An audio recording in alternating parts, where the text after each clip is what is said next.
Almost 5,000 baseballs at dozens of stadiums.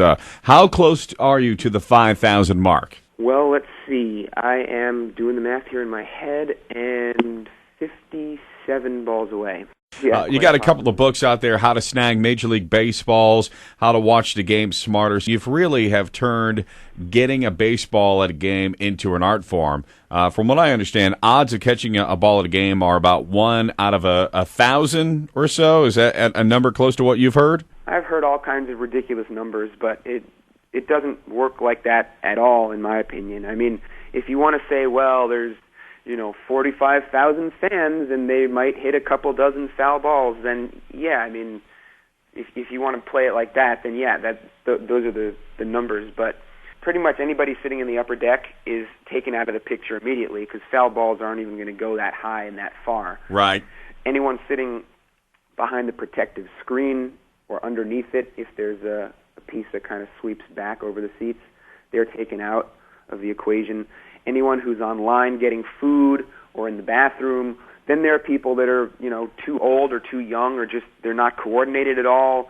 Now, I don't understand these people, but of course there are some folks that just might not care.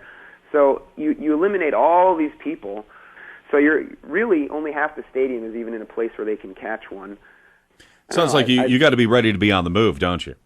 Definitely, yeah. That's really the number one strategy, I would say, in terms of catching a batted ball. If you're trying to get a ball tossed up by the players, which is a great way to get a baseball, there's a whole different set of strategies for that. But as far as catching one off the bat, it's all about having lateral movement. Got to be able to go left and right because the odds of a ball coming directly to you are very slim. And even if it does, there might be someone who's 6'9" sitting in the row in front of you who just stands up and catches it. So make sure that you're at the end of a row so you can jump up and move up and down the stairs. Or if there's a cross aisle, you want to run left and right there, hang out in a tunnel, standing room only section, or just pick out an empty row of seats if you're in a stadium that's not packed.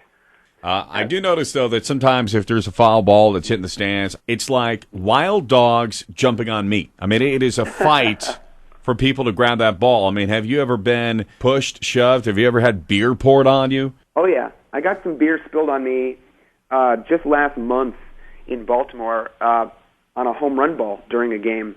And I got the ball, so it was worth it. If I didn't get the ball and then I ended up wearing a beer for the rest of the night, I would have been kind of pissed off. But well, you're pissed off. What about the guy that just dumped his $7 beer? How do you think he feels? To hell with him. And he didn't get the ball either. Yeah, he should have brought a glove. But I've never once in more than 870 games that I've been to knocked over anybody, young or old, going for a ball. In addition to running left and right, I always look left and right before every single pitch to make sure my path is clear. I've been at the bottom of huge pylons, like when a foul ball or a home run is rattling around the seats. I'll kind of collapse on it if I'm the first one there, and I've had 10 guys jump on top of me trying to get it. So it can be pretty heated out in the bleachers. Well, thank God you haven't trampled anybody. It's good to hear that you've got some principles. Now, baseball is an international game now. From what I understand, you can actually request a ball in different languages. I can, yeah. That's one of my strategies for getting balls tossed up. I noticed long ago that the foreign players will respond better if you ask them for a baseball in their native language. So because there are so many Latino players in baseball, I just say, dame la bola, por favor. Not fancy, it just means give me the ball, please. But that simple request has gotten me at least a couple hundred baseballs over the years. A couple hundred? Yeah, no kidding. Where do you keep nearly 5,000 baseballs? Well, I don't actually own that many because I've given away a lot of them to kids over the years. Good idea. I still own quite a few, and most of them are at my mom's place in my old childhood bedroom, and she's not too happy about it. She wants them out. Do you have another job, or is this all you do? Right now, this is what I do. It's all connected to what I do. I actually have 3 books out. The new one just came out a couple months ago. It's called The Baseball.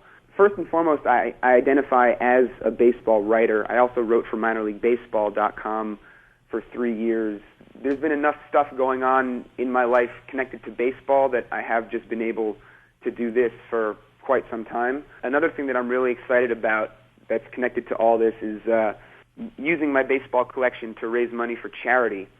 There's a charity called Pitch In for Baseball that basically provides equipment to underprivileged kids all over the world. Mm-hmm. And for the last few years, I've gotten people to pledge money for every ball that I catch, anywhere from a penny per ball up to $1 per ball or whatever people want to give.